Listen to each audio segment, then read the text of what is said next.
ಏನೇ ಈಗಾಗಲೇ ತಾಂಡವ ನರ್ತನವನ್ನು ಮುಗಿಸಿ ಒಳಗೆ ಹೋದವಳು ನೀನು ಮತ್ತೆ ಒಂದು ನಮಸ್ಕರಿಸಿಕೊಳ್ಳುವುದಕ್ಕೆ ಮುಂದಾಗುತ್ತಾ ಇದ್ದೀನಿ. ಈ ನಮಸ್ಕಾರದ ಚಮತ್ಕಾರ ಏನು ಕೇಳಬಹುದಾ? ಏನು ನಿಮಗೆ ನಾನು ಹೊರಗಡೆ ಹೋದದ್ದು ಗೊತ್ತಾಗಿದೆ, ಆದ್ರೆ ಹೋಗುವಾಗ ಯಾವ ಸ್ಥಿತಿಯಲ್ಲಿದ್ದೆ ಅಂತ ನೀವು ಗಮನಿಸಲಿಲ್ಲ. ಬೇಸರದಿಂದ ತಲೆದಗ್ಗಿಸಿ ಹೋದವಳು ಸಂತೋಷದಿಂದ ಕುಣಿದು ಕುಪ್ಪಳಿಸುತ್ತಾ ಹುಮ್ಮಸ್ಸಿನಿಂದ ಈ ಕಡೆಗೆ ಸಾಗಿ ಬಂದಿದ್ದೇನೆ. ಸ್ವಾಮಿ ಸ್ವಲ್ಪ ಆ ಕಡೆಗೆ ನೋಡಿ.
ಎತ್ತರದ ಕೈಲಾಸದಲ್ಲಿ ಕುಳಿತು ಕೆಳಗೆ ಕಣ್ಣಿನ ದೃಷ್ಟಿಯನ್ನ ಬೀರಿದ್ರೆ ಏನು ಕಾಣಿಸ್ತದೆ? ಪ್ರಪಂಚವೇ ಕಾಣಿಸ್ತದೆ.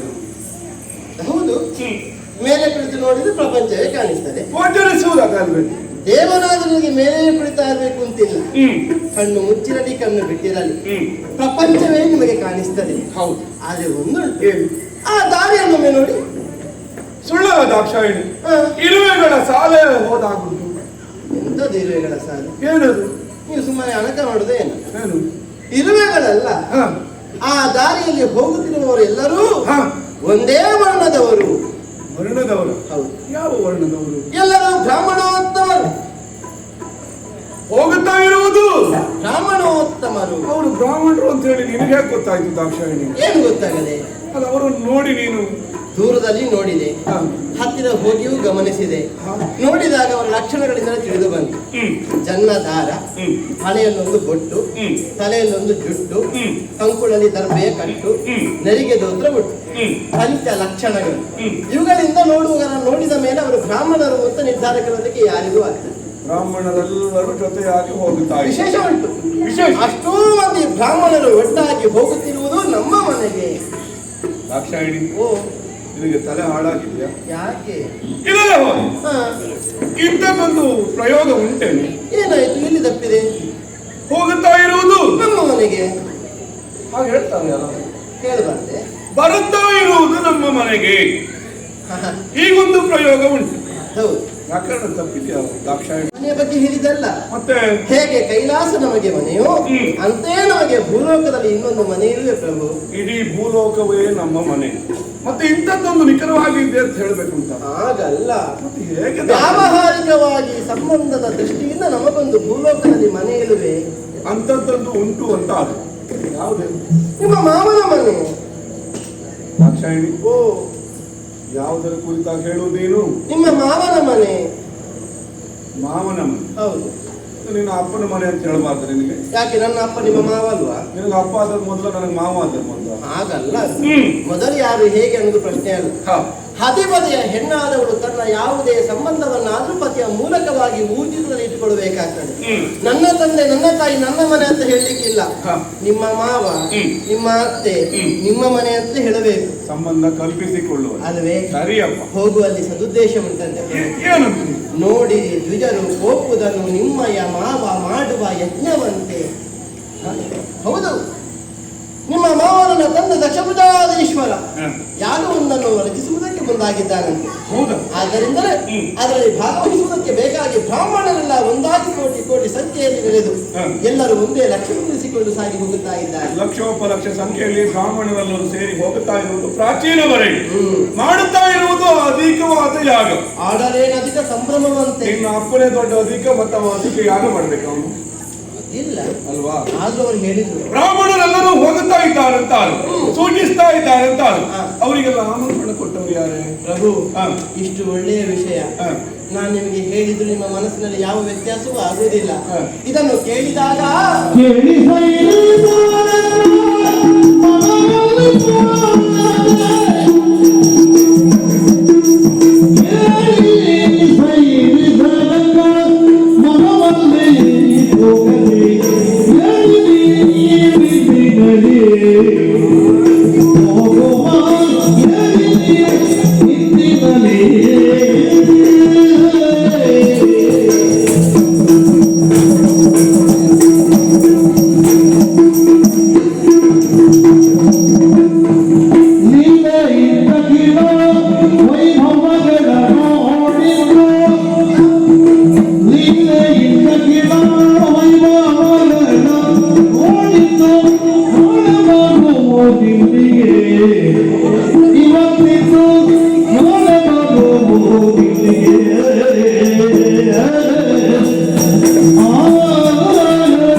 ಗಾಳಿ ಹೊಕ್ಕ ಕರುವಿನ ಹಾಗೆ ನೀ ಕುಣಿಯುವುದಕ್ಕೆ ಕಾರಣ ಏನು ಕೇಳ್ಬೋದು?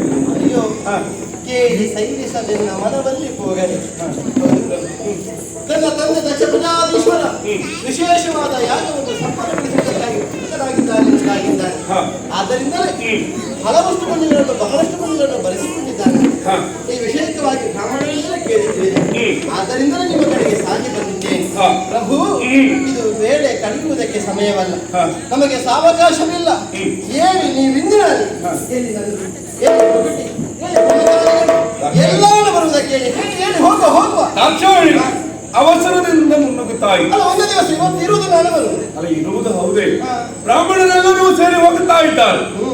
ಅವರಿಗೆ ಆಮಂತ್ರಣ ಕೊಟ್ಟಿದ್ದಾರೆ ಅಂತ ಹೇಳಿ ಆಯ್ತು. ಹೌದು. ಅವರಿಗೆ ಆಮಂತ್ರಣ ಕೊಟ್ಟವ್ರು ಯಾರೇ? ಹೇಳಿಲ್ಲ ನನಗೆ. ಅಲ್ವಾ? ಹೌದೌದು. ಬ್ರಾಹ್ಮಣರಲ್ಲಿ ಕೇಳಿದೆ. ಹ.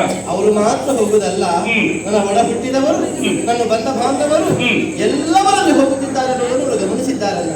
ಎಲ್ಲರೂ ಹೋಗುತ್ತಾ ಇದ್ದಾರೆ. ಸ್ವರ್ಗ ಮರ್ತ್ಯ ಪಾತಾಳ ಮೂರು ಲೋಕದಲ್ಲಿ ನನ್ನ ತಂದೆಯ ಸಂಸಾರ ಪಸರಿಸಿದೆ.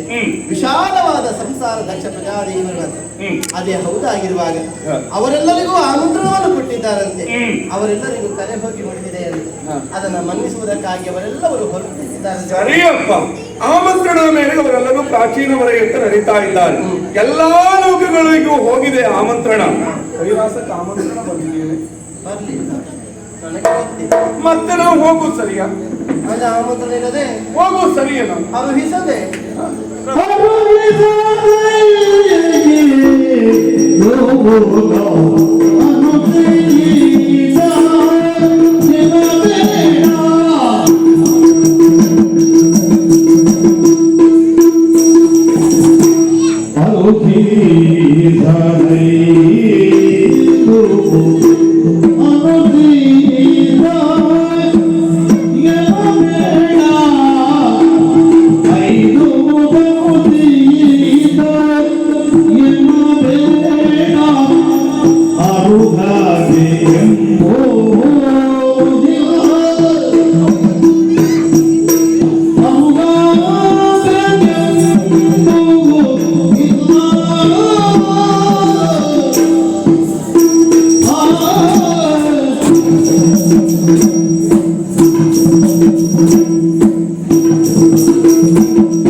ಗುರುವಿನ ಗ್ರಹಕ್ಕೆ ತಾಯ್ಗ್ರಹಕ್ಕೆ ಕಾಂತನಗರ ಗುರುವಿನ ಗ್ರಹಕ್ಕೆ ತಾಯ್ಗ್ರಹಕ್ಕೆ ಕಾಂತನಗರ ಅರಸನ ಗ್ರಹಗಳಿಗೆ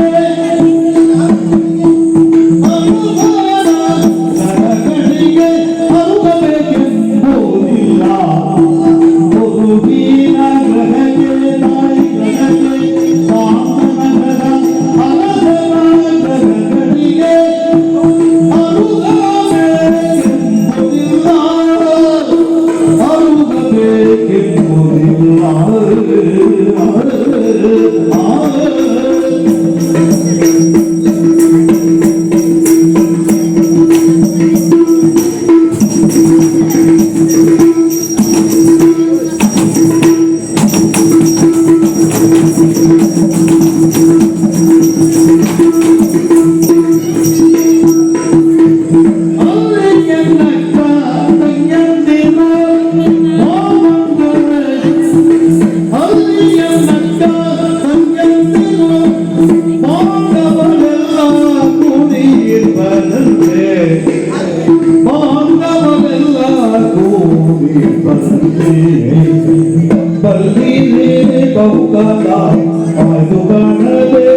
ಆಮಂತ್ರಣ ಇಲ್ಲ, ಕೈಲಾಸಕ್ಕೆ ಕರೆ ಇಲ್ಲ, ಹಾಗಾಗಿ ನಾವು ಕೂಗುವುದು ಸಲ್ಲ. ಸರಿಯಾಗಿ ಇದು ಏನು ಸಮಾಧಾನ ಅಲ್ಲ? ಬಿಡುತ್ತೇನೆ. ನೆರೆಮನೆಯಲ್ಲಿ ಒಂದು ಶುಭ ಕಾರ್ಯ ಆಗುವ ವೇಳೆ ಆಮಂತ್ರಣ ಇಲ್ಲದೆ ಹೋಯಿತು ಅಂತಾದ್ರೆ ಒಂದು ದಿನದ ಮಟ್ಟಿಗೆ ಅಲ್ಲಿ ಊರು ಬಿಡಬೇಕು ಅಂತ ಶಾಸ್ತ್ರ ಹೇಳ್ತದೆ. ಹೌದಾ? ಆದ್ರೆ ಅದೇ ಶಾಸ್ತ್ರ 4 ಕಡೆಗೆ ಹೋಗಬಹುದು ಅನ್ನುವುದನ್ನೂ ಸೂಚಿಸ್ತದೆ. ಇದು ಬಹಳ ಸೂಕ್ಷ್ಮ. ಪ್ರಭು 4 ಕಡೆಗೆ ಹೋಗುವುದಕ್ಕೆ ಅವಕಾಶ ಸಿದ್ಧವಾಗ್ತದೆ. ಒಂದು, ಗುರುವಿನ ಗ್ರಹಕ್ಕೆ ವಿದ್ಯೆಯನ್ನು ಬೋಧಿಸಿದಂತಹ ಗುರು ತನ್ನ ಗುರುಮಠದಲ್ಲಿ ಶುಭ ಕಾರ್ಯವೊಂದನ್ನು ಹಮ್ಮಿಕೊಳ್ತಾರೆ. ಈ ವಿಷಯವನ್ನು ತಿಳಿದಂತಹ ಶಿಷ್ಯರು ಎಲ್ಲರೂ ಹೇಗೆ ಇರು, ನಮಗೆ ಗುರುಗಳು ಆಮಂತ್ರಣ ಕೊಡ್ಲಿಲ್ಲ, ಹಾಗಾಗಿ ನಾವು ಹೋಗುದು ಬೇಡ, ಈ ಧೋರಣೆಯನ್ನ ಕಾಣಿಸಬಾರದು. ವಿಷಯ ತಿಳಿದ ಕಾಲಕ್ಕೆ ಅವರಾಗಿ ಹೋಗಿ ಗುರುಮಠವನ್ನು ಸೇರಬೇಕು. ಗುರುಗಳು ಕೈಗೊಳ್ಳುವಂತಹ ಕಾರ್ಯದಲ್ಲಿ ತಮ್ಮನ್ನು ತಾವು ತೊಡಗಿಸಿಕೊಳ್ಳಬೇಕು. ಶಿಷ್ಯ ಧರ್ಮ ಹೋಗತಕ್ಕದ್ದು ಅಲ್ವೇ? ಇದು ಮೊದಲನೇ. ಮತ್ತೆ ಊರಿಗೆ ಅರಸ ರಾಜನಾದವನು ಪ್ರಜೆಗಳ ಕ್ಷೇಮವನ್ನು ರಕ್ಷಿಸಿ ಯಾವುದೋ ಒಂದು ಉತ್ತಮವಾದ ಕೈಯನ್ನು ಮಾಡುವುದಕ್ಕೆ ಮುಂದಾಗ್ತಾನೆ. ಎಲ್ಲಾ ಪ್ರಜೆಗಳಿಗೂ ಬರಲಿ ಬರಲಿ ಎನ್ನುವಂತಹ ಉದ್ದೇಶದಿಂದ ಮನೆ ಮನೆಗೂ ಹೋಗಿ ಆಮಂತ್ರಿಸುವ ಏನು ವಿಷಯವಿಲ್ಲವಲ್ಲ. ಪ್ರಜಾಧರ್ಮ ಹೋಗಬೇಕು. ತಂಗುಲ ಸಾಕಾಗ್ತದೆ. ರಾಜ ಮಾಡುವ ಕೆಲಸ ಹೌದಪ್ಪ, ಎಲ್ಲರಿಗೆ ಸಂಬಂಧಿಸಿದ್ದು. ಅವರಾಗಿ ಹೋಗಬೇಕು. ಇದು ಪ್ರಜಾಧರ್ಮ. ಸರಿ.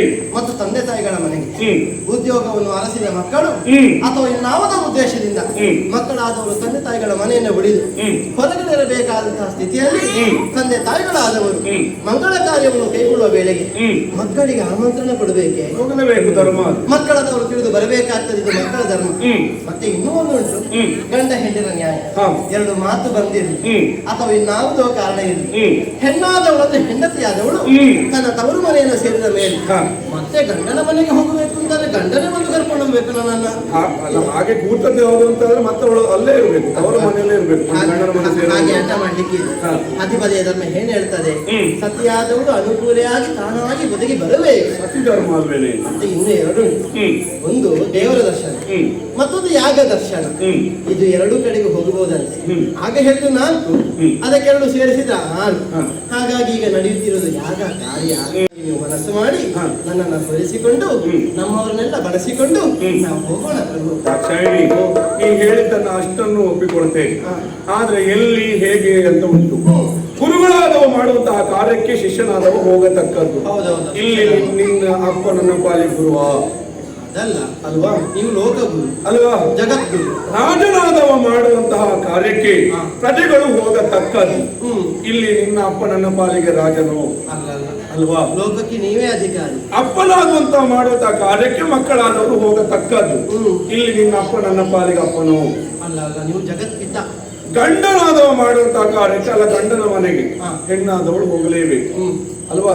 ಆದ್ರೆ ಇಲ್ಲಿ ನಿನ್ನ ಅಪ್ಪ ನನ್ನ ಪಾಲಿಗೆ ಗಂಡನು, ನೀವು ಜಗತ್ಪತಿ. ಹೌದಾ? ಹಾಗಾದ್ರೆ ನಾವು ಹೋಗುವುದು ಸರಿಯೇ? ಅಲ್ಲ ಹೋಗುವ, ಯಾಕೆ ಹೋಗುದು ಬೇಡ ಅಂತ ಹೇಳುದು ನೀವು? ಆಮಂತ್ರಣ ಇಲ್ಲದೆ ನಾವು ಹೋಗುವುದು ಸರಿಯೇ? ಕೇಳು.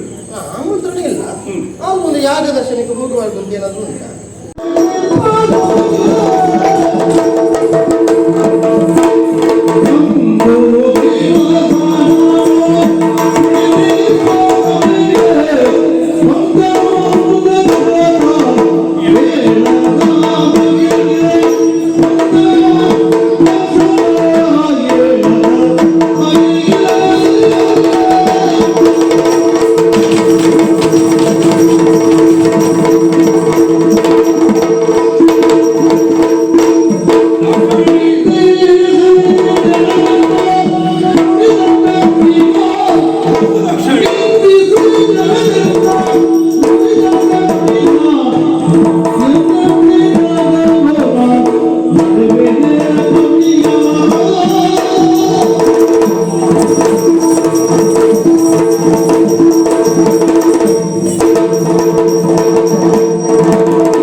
ಮಾಡಿಕೊಂಡೆ. ಪರಿಪರಿಯಾಗಿ ನೀ ಬೇಡಿಕೊಂಡರೂ ಕೂಡ ನಾನು ಒಲ್ಲದ ಮನಸ್ಸಿನಿಂದ ಸುಮ್ಮನೆ ಇದ್ದೇನೆ ಅಂತ ಹೇಳುವುದಕ್ಕೆ ಕಾರಣ ಏನು ಕೇಳಿದ್ರೆ, ಯಾಕೆ ಹಿತ ಇಲ್ಲ? ತಾಂಡವ ನರ್ತನವನ್ನು ಮುಗಿಸಿದ ಬಳಿಕ ನೀನೇ ಕಂಡವಳು. ಸುಮನಸರು ಇಲ್ಲಿವರೆಗಾಗಿ ಬಂದು ನಮ್ಮನ್ನು ಕೇಳಿಕೊಂಡ ಜೊತೆಗೆ ನನ್ನನ್ನು ಅಧ್ಯಕ್ಷ ಪೀಠಕ್ಕೆ ಆಹ್ವಾನಿಸಿದ್ದ ಸಂದರ್ಭದಲ್ಲಿ ತ್ರಿವೇಣಿ ಸಂಗಮದಲ್ಲಿ ಜ್ಞಾನಸತ್ರದಲ್ಲಿ ಪಾಲ್ಗೊಂಡೆ. ಆ ಕಾಲದಲ್ಲಿ ಅಧ್ಯಕ್ಷ ಪೀಠದಲ್ಲಿ ನಾನು ಕುಳಿತಂತಹ ಸಂದರ್ಭದಲ್ಲಿ ತುಂಬಿದ ಸಭೆಯನ್ನು ಪ್ರವೇಶಿಸಿದವ ನಿನ್ನಪ್ಪ ದಕ್ಷ. ಹೌದಪ್ಪ, ಜೊತೆಯಲ್ಲಿ ಪ್ರವೇಶಿಸಿದ ಆ ಕ್ಷಣವೇ ಅವನ ಪಾಲಿಗೆ ಎದ್ದು ನಾ ಮರ್ಯಾದೆಯನ್ನು ಕೊಡಲಿಲ್ಲ ಎಂಬುದಾಗಿ ಬಾಯಿಗೆ ಬಂದ ಹಾಗೆ ಜರಿಯುವುದಕ್ಕೆ ಮುಂದಾದ. ದಾಕ್ಷಾಯಿಣಿ, ನಾನೆಲ್ಲೇ ಕೇಳು.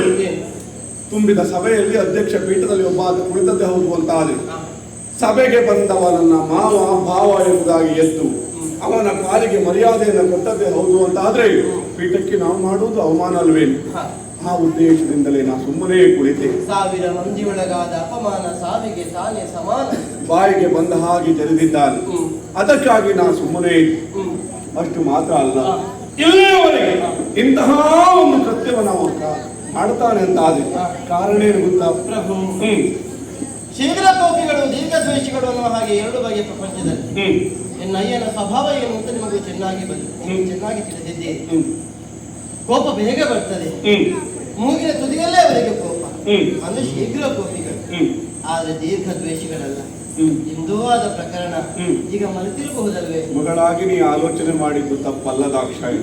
ಆದ್ರೆ ನಾನು ತಿಳಿದ ಹಾಗೆ ಸಭೆಯಲ್ಲಿ ಆದಂತಹ ಅವಮಾನ ತನಗಿದು ಅವಮಾನ ಎಂಬಂತಹ ಉದ್ದೇಶದಿಂದ ಈಗಾಗಲೇ ಇಂತಹ ಕಸುವಿಗೆ ಅವ ಕೈಗೊಂಡಿದ್ದಾನೆ. ಜೊತೆಗೆ ಈ ಹಿಂದೆ ನನಗೆ ನಿನ್ನನ್ನು ಕೊಡುವುದಕ್ಕೆ ಅವನಿಗೆ ಮನಸ್ಸಿರಲಿಲ್ಲ.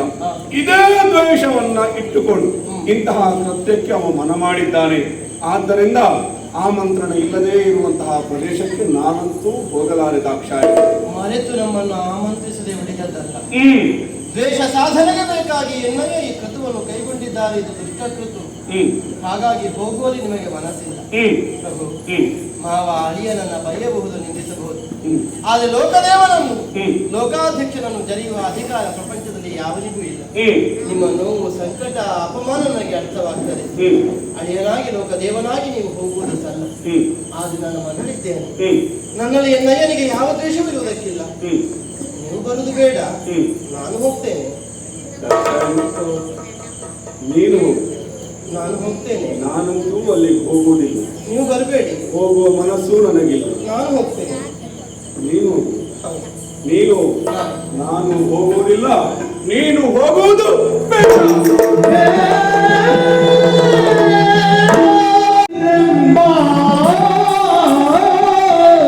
ಶಿವರೇ,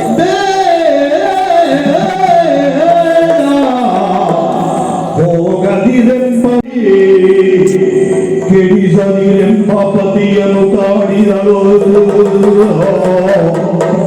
ಕೆಡಿಸದಿರೆಂಬ ಪತಿಯನ್ನು ಕಾಡಿದಳು.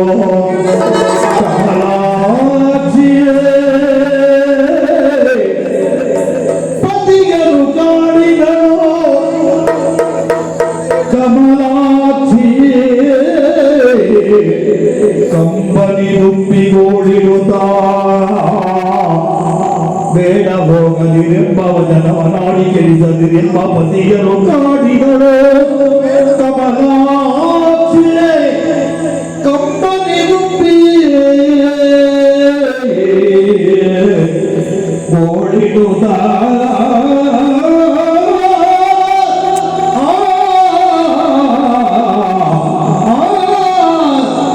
ನಿಲ್ಲದು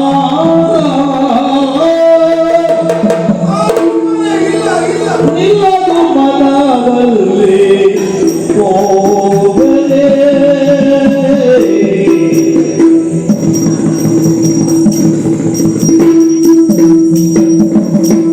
ನಿಲ್ಲದು ಮನದಲ್ಲಿ ಹೋಗಲೇ,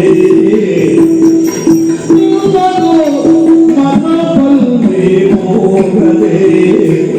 ಪ್ರಾಣವೆಲ್ಲ ಕಳುಹಿಸಲಾಗದೆ, ಪ್ರಾಣವೆಲ್ಲ ಕಳುಹಿಸಲಾಗದೆ. ನಿಮ್ಮದರೆ ಬಗೆ ಮಾಳೆಯಂಬಳು, ನಿಮ್ಮದರೆ ಬಗೆ ಮಾಳೆಯಂಬಳು. ಪತಿಗಲ್ಲವ ಪಿಡಿದು, ಗಲ್ಲವ ಪಿಡಿದು, ಗಲ್ಲವ ಪಿಡಿದು ಮುದ್ದಿಸುವಳು.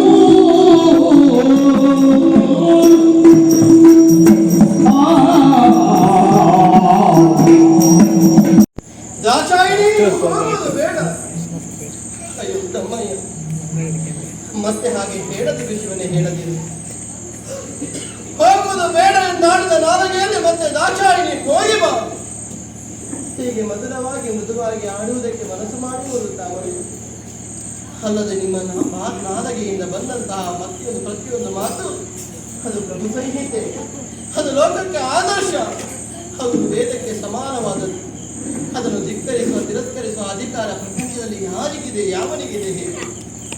ಪ್ರಭು, ನನ್ನ ಮನಸ್ಸು ನಿಲ್ಲುವುದಿಲ್ಲ. ಕಣ್ಣು ಮುಚ್ಚಿದರೂ ಕಣ್ಣು ತೆರೆದರೂ ನನಗೆ ಕಾಣಿಸುತ್ತಿರುವುದು ಕೇವಲ ಪ್ರಾಚೀನ ಬರಿ. ದಕ್ಷ ಪ್ರಜಾಧೀಶರು ಮಾಡುತ್ತಿರುವಂತಹ ಯಾಗ, ಅಲ್ಲಿ ಬಂದು ಸೇರಬಹುದಾದಂತಹ ನನ್ನ ಬಂಧು ಬಾಂಧವರು ಒಳಬಿಟ್ಟಿದವರು. ಅವರನ್ನು ಕಾಣಬೇಕು, ಅವರನ್ನು ನುಡಿಸಬೇಕು, ಸಂತೋಷದಿಂದ ಕ್ಷಣಗಳನ್ನು ಕಳೆಯಬೇಕು. ಆ ಮೂಲಕವಾಗಿ ಮನಸ್ಸಿನ ಬೇಸರವನ್ನು ಕಳೆದುಕೊಳ್ಳಬೇಕೆನ್ನುವ ನಿರ್ಧಾರ ಬಲವಾಗಿದೆ ಪ್ರಭು. ಯಥಾರ್ಥವಾಗಿ ಹೇಳುತ್ತಿದ್ದೇನೆ, ನನಗೆ ಕೈಲಾಸದಲ್ಲಿ ಮನಸ್ಸಿಲ್ಲ, ನನ್ನನ್ನು ಕಳುಹಿಸಿಕೊಳ್ಳಿ. ನಾಳೆ ಬರ್ತೇನೆ ಪ್ರಭುವೆ. ಹೋಗಿ ಅಲ್ಲಿಯ ವೈಭವವನ್ನು ಕಂಡು ನಾಳೆ ಪ್ರಾತಃಕಾಲದಲ್ಲಿ ಸರಿಯಾಗಿ ಕೈಲಾಸವನ್ನು ಸೇರಿ ನನ್ನ ಪದವಿ ಪುಟವನ್ನು ಸೇರಿಸುವುದಕ್ಕೆ ದಾಕ್ಷಾಯಿಣಿ ಸಿದ್ಧಳಾಗಿದ್ದಾಳೆ. ಮಾತಾಡು,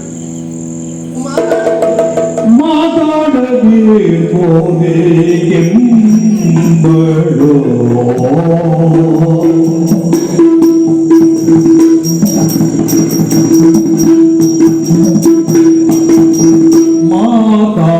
ಮಾತಾಡದಿರುವುದೇ ಎಂಬಳು, ಮಾತಾಡದಿರುವುದೇ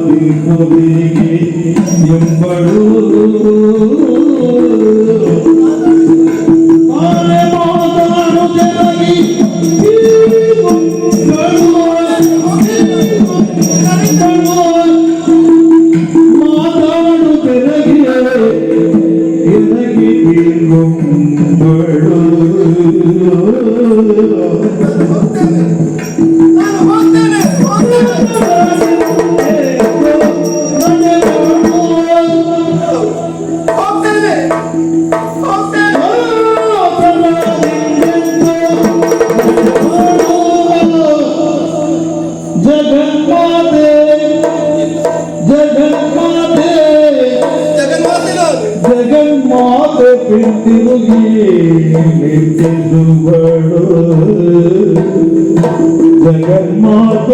ಹಿಂದಿರುಗಿ ಮೆಚ್ಚಿಸುವಳು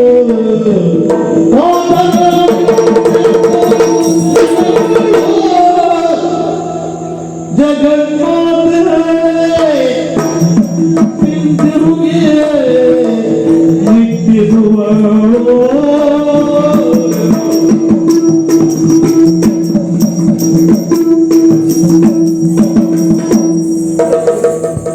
ಪ್ರಭುವೇ, ಮಾತನಾಡಿ ನನ್ನನ್ನು ಬೀಳ್ಕೊಡುವುದಕ್ಕೆ ಮನಸ್ಸು ಮಾಡಿ, ನನ್ನನ್ನು ಕಳುಹಿಸಿಕೊಡುವುದಕ್ಕೆ ಮನಸ್ಸು ಮಾಡ ಶಿವನೇ.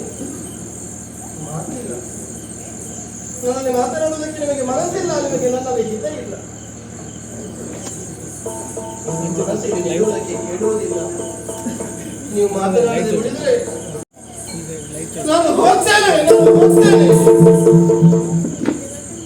ಇಲ್ಲ, ಸಿಟ್ಟಿನಿಂದ ಎದ್ದು ತಂದೆಯನ್ನು ಕಾಣುವ ತವಕದಿಂದ ನನ್ನವರನ್ನು ಕೂಡಿ ಮಾತನಾಡಿಸಬೇಕೆನ್ನುವ ಹಂಬಲದಿಂದ ಹೊರಟು ನಿಂತರೆ,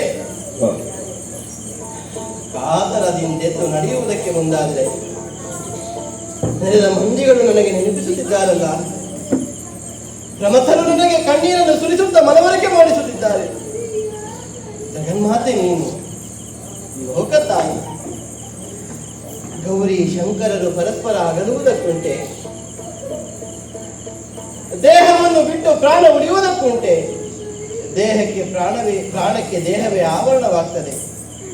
ಹೇಗೆ ಹೂವನ್ನು ಆಧರಿಸಿ ಪರಿಮಳವಿರ್ತದೆಯೋ, ಪರಿಮಳವಿಲ್ಲದೆ ಹೂವೊಂದು ಶೋಭಿಸುವುದಕ್ಕೆ ಸಾಧ್ಯವಿಲ್ಲವೋ, ಅಂತೆಯೇ ನಮ್ಮೀರುವರ ದಾಂಪತ್ಯ. ಹಾಗಾದರೆ ಹೋಗುವುದಕ್ಕೆ ಹೇಗೆ ಸಾಧ್ಯ ಆಗ್ತದೆ?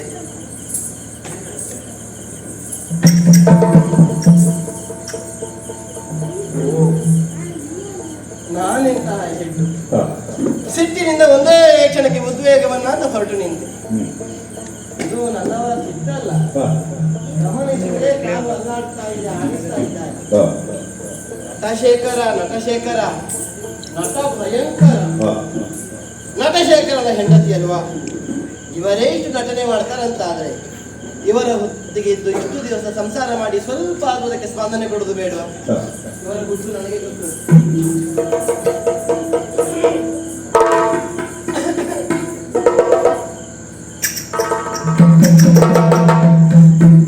ನೀವೇನು ಏನು ನನ್ನ ಮುಖ ನೋಡುದಿಲ್ಲ ಅಂತ ನಿಮಗೆ ವ್ರತ ಉಂಟಾ? ಏನು ಮೌನ ವ್ರತವ ನಿಮ್ಮ ಹೆಂಡತಿಯಲ್ಲಿ? ನನಗೆ ಅರ್ಥ ಆಗ್ತದೆ, ನಿಮಗೆ ಹೆಂಡತಿಯಲ್ಲಿ ಸಿಗ್ತಲ್ವಾ? ಅಂದ್ರೆ ಹೆಂಡತಿ ಮಾತು ಕೇಳುವುದಿಲ್ಲ, ಒಟ್ಟು ನಿಂತಿದ್ದಾಳೆ, ಬೇಡ ಬೇಡ ಅಂತ ಹೇಳಿ ಒಂದೇ ಸಮನೆ ಹಠ ಇವಳದ್ದು. ನಾನು ಹೋದರೆ ನಿಮಗೆ ಸಿಟ್ಟು ಬರ್ತದೆ. ನಿಮ್ಮ ಸಿಟ್ಟು ಶಮನ ಮಾಡುವುದು ಹೇಗೆ ಅಂತ ಆ ಗುಟ್ಟು ನನಗೆ ತಿಳಿದಿದೆ. ನಾನು ಹೋಗುದಿಲ್ಲ.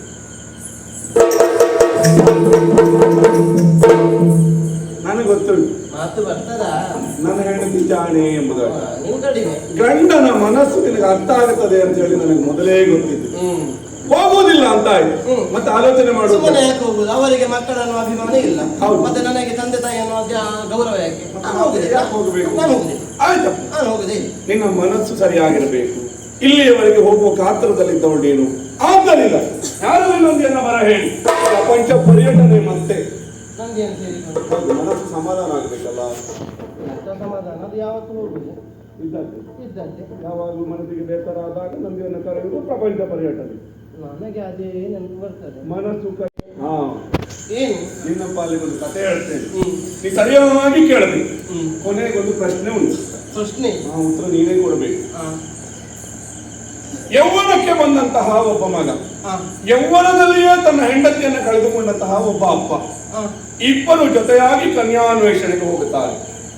ಹೋಗುವ ಪಥದಲ್ಲಿ ಇಬ್ಬರು ಹುಡುಗಿಯರನ್ನು ನೋಡುತ್ತಾರೆ. ಒಬ್ಬಳು ಕುಳ್ಳಗೆ ಇದ್ದಾಳೆ, ಒಬ್ಬಳು ಎತ್ತರ ಇದ್ದಾಳೆ. ಇವರು ಆಲೋಚಿಸಿದ್ದು ಹೀಗೆ: ಕುಳ್ಳಗೆ ಇದ್ದವಳು ಮಗಳು, ಉದ್ದಗೆ ಇದ್ದವಳು ಅಮ್ಮ. ಆದ್ದರಿಂದ ಕುಳ್ಳಗಿದ್ದವಳನ್ನ ಮಗ ಮದುವೆಯಾಗಿ ಉದ್ದಗಿದ್ದವಳನ್ನ ಅಪ್ಪ ಮದುವೆ ಆಗ್ತಾನೆ. ದಾಕ್ಷಾಯಿಣಿ ಇವತ್ತಿಗೆ ಗೊತ್ತಾಗುತ್ತದೆ. 1 ವರ್ಷ ಕಳೆದ ಬಳಿಕ ಅವರಲ್ಲಿ ಆ ಒಂದು ಮದುವೆಯ ದಾಂಪತ್ಯದ ಪ್ರತೀಕವಾಗಿ ಮಕ್ಕಳು ಹುಟ್ಟುತ್ತಾರೆ. ಆಗ ಗೊತ್ತಾಗುತ್ತದೆ ಅಪ್ಪ ಮದುವೆ ಆದದ್ದು ಮಗಳನ್ನ, ಮಗ ಮದುವೆ ಆದದ್ದು ತಾಯಿಯನ್ನು. ಹುಟ್ಟುವ ಮಕ್ಕಳ ನಡುವಿನ ಸಂಬಂಧ ಎಂದು ದಾಕ್ಷಾಯಿಣಿ. ಪ್ರಭುವೇ, ನನ್ನ ಸಂಬಂಧಿಕರಿಗಾಗಿ ಬಂದಿರಬಹುದು. ದಾಕ್ಷಾಯಿಣಿ ಎಷ್ಟು ಹೇಳಿದ್ರು ನೀ ಕೇಳುವುದಿಲ್ಲ ಅಲ್ವಾ? ಪ್ರಾಚೀನ ಬರೆಯಲು ಹೋಗಲೇಬೇಕು. ಅದು ಹಾಗಲ್ಲ ಪ್ರಭು. ವಿದ್ಯೆ ಕಲಿತು ಮನೆಯನ್ನು ಸೇರಿದ ಮಗನ ಕುರಿತಾಗಿ ತಂದೆಯಾದವನು ಬೆನ್ನು ತಟ್ಟಿ ಕೇಳುತ್ತಾನೆ, ಮಗನೇ ನೀನೆಂದು ಕಲಿತು. ಆದರೆ ತಾಯಿ ಹಾಗಲ್ಲ, ಮಗನೇ ಬಂದೆಯ, ಬಡಿಸಿಟ್ಟಿದ್ದೇನೆ, ಹೊಟ್ಟೆ ತುಂಬ ಉಂಡಾದ ಬಳಿಕ ನೀನು ಕಲಿತದ್ದನ್ನ ಹೇಳು. ತಂದೆಯನ್ನು ಕಾಣುವ ತವಕವಲ್ಲ, ಒಡ ಹುಟ್ಟಿದವರನ್ನು ಬಂಧು ಬಾಂಧವರನ್ನು ನುಡಿಸಬೇಕೆನ್ನುವ ಅಪೇಕ್ಷೆಯೂ ಅಲ್ಲ. ಪ್ರಾಚೀನ ಬರಿಹೆಯನ್ನು ಸೇರಿ ಯಾಗವನ್ನು ಕಣ್ಣು ತುಂಬಿಸಿಕೊಳ್ಳುವೆನ್ನುವ ಪ್ರಬಲವಾದ ಆಕಾಂಕ್ಷೆಯೂ ಇಲ್ಲ. ನಾನು ಸಂಸಾರದಲ್ಲಿದ್ದೇನೆ ಪ್ರಭುವೆ. ನನ್ನನ್ನು ಹೆತ್ತವಳೊಬ್ಬಳಿದ್ದಾಳೆ. ತನ್ನ ಹೆತ್ತ ಮಕ್ಕಳೆಲ್ಲ ಬಂದು ಸೇರಿದ ಕಾಲಕ್ಕೆ ನನ್ನ ತಾಯಿಯ ಕಣ್ಣುಗಳು ನನಗಾಗಿ ಹುಡುಕಾಟವನ್ನ ಮಾಡ್ತದೆ. ಅಯ್ಯೋ, ನನ್ನ ಮಮಕಾರದ ಮಗಳಾದ ದಾಕ್ಷಾಯಿಣಿ ಬರಲಿಲ್ಲವಲ್ಲ. ಎಲ್ಲಿ ನನ್ನ ದಾಕ್ಷಾಯಿಣಿ? ಹೀಗೆ ಕಣ್ಣೀರುಗರೆಯಬಹುದಾದ ನನ್ನ ತಾಯಿಯ ಕರುಳ ಬಳ್ಳಿಗೆ ಸಾಂತ್ವನವನ್ನು ನೀಡುವುದಕ್ಕೆ ಕೊಡುವುದಕ್ಕೆ ನಾನು ಹೊರಡಬೇಕು. ನನ್ನ ತಾಯಿಗಾಗಿ ನಾನು ಹೊರಡಬೇಕು. ನನ್ನನ್ನು ಕಳುಹಿಸಿಕೊಡು ಶಿವನೇ. ದಾಕ್ಷಾಯಿಣಿ, ನೀವು ಹೋಗುತ್ತಾ ಇರುವುದು ಸತಿಯಾಗಿ ಅಲ್ಲ, ದಾಕ್ಷಾಯಿಣಿಯಾಗಿ ಹೋಗಲೇಬೇಕು. ಹೋಗಲೇಬೇಕು. ಪ್ರಾಚೀನ ಬರೆಗೆ ನೀವು ಹೋಗಲೇಬೇಕು. ಹೋಗಲೇಬೇಕು. ಹೋಗಲೇಬೇಕು. ಹೋಗಲೇಬೇಕು. ಹಲವು ಪರಿಗಣಿಕಾಂತೆ, ಹಲವು ಪರಿಗಣಿಕಾಂತೆ, ನಿಜ ಕಾಲಗೆ ಕರುಣವ ತೋರಿ, ನಿಜ ಕಾಲಗೆ ಕರುಣವ ತೋರಿ.